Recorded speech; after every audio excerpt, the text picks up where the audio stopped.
for example ایک ایسا شخص ہے جو مسلمان ہے اور وہ رب تعالیٰ کی حدوں کو توڑنے والا ہے، رب تعالیٰ کی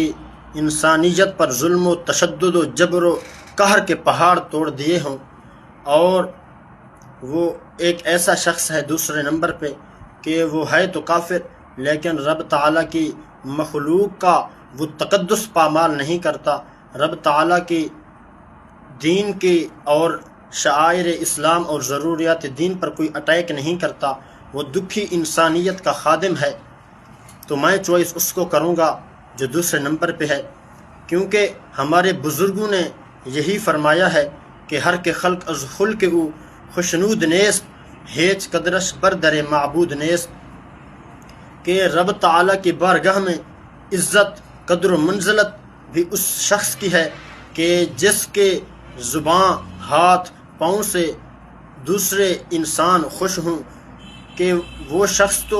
رب تعالیٰ کی بارگاہ میں قابل قبول بھی نہیں ہے کہ جس شخص کے ہاتھ پاؤں اور اس کے قول و فعل سے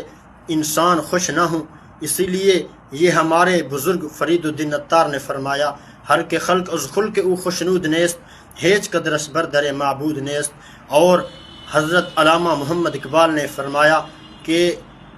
درد دل کے واسطے پیدا کیا گیا انسان کو، ورنہ اطاعت کے لیے کچھ کم نہ تھے کرو پیاں، کہ رب کی اطاعت کے لیے تو مقرب فرشتے رب کے بہت سے تھے، لیکن رب تعالیٰ نے تخلیق انسانیت کو فرما کر اپنے بندوں پر